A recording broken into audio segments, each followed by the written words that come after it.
આપ આ જે લીલુંછમ જંગલ જોઈ રહ્યા છો તે કુદરતી જંગલ નથી, પણ માણસે સર્જેલું જંગલ છે. કચ્છની સૂકી ભટધરા પર છેલ્લા 4 વર્ષમાં તે બન્યું.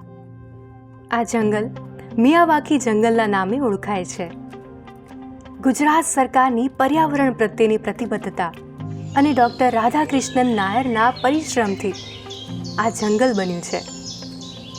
દેશમાં 115થી વધુ મિયાવાકી જંગલ ઊભા કરનારા ડૉક્ટર નાયરે કચ્છમાં વિશ્વનું સૌથી મોટું મિયાવાકી જંગલ ઊભું કર્યું છે. તેઓ સમજાવે છે આ જંગલનું મહત્વ. मियावाकी फॉरेस्ट क्या है? ये जापान का तंत्रज्ञान डॉक्टर अकीरा मियावाकी ने खोजा हुआ 40 साल पहले. ये अलग अलग वैरायटी को लेकर के घना जंगल बनाने का एक तरीका है. इसका बेनिफिट सबसे ज़्यादा है. इसमें बारिश का पानी संरक्षण होता है, पर्यावरण का संरक्षण होता है, पशु पक्षियों के लिए बहुत अच्छा है, मिट्टी का संरक्षण करने के लिए बहुत अच्छा है, मिट्टी की गुणवत्ता बढ़ाने के लिए अच्छा है. આ મિયાવાકી જંગલ ભારતના સૌથી મોટા મેમોરિયલ સ્મૃતિવનનો હિસ્સો છે.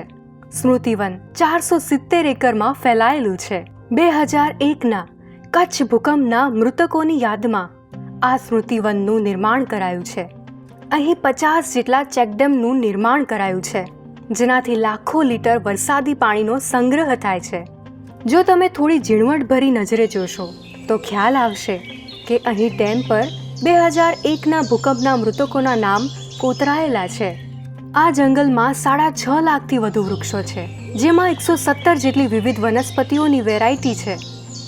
આ જંગલ કચ્છના ફેફસામાં માત્ર શુદ્ધ હવાનો સંચાર નથી કરતું, પણ ચંદુલાલ જેવા એક સમયના રિક્ષા ડ્રાઈવર માટે આજીવિકાનું આધાર પણ બન્યું છે. 3 साल पहले ऑटो चला रहा था. ऑटो चला के बाद में इधर पता चला कि ये अच्छा है, तो मैं अंदर फॉरेस्ट में चला आया.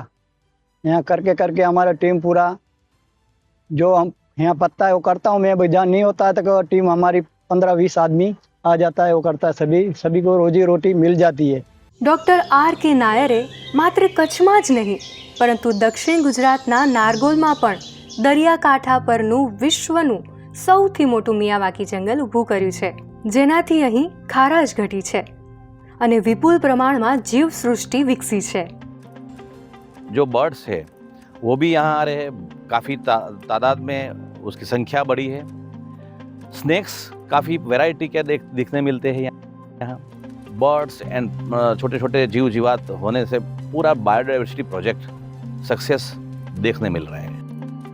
આ જંગલથી તાપમાન ઘટે છે, જીવસૃષ્ટિ વિકસે છે અને સસ્ટેનેબલ ફ્યુચરની આશા ઊભી થાય છે. આજે દર વર્ષે ગરમીનો પારો ઊંચો જઈ રહ્યો છે, ત્યારે આ પ્રકારના પર્યાવરણ સંરક્ષણના ઉપાયો એ જ આપણા માટે આશાનું કિરણ છે.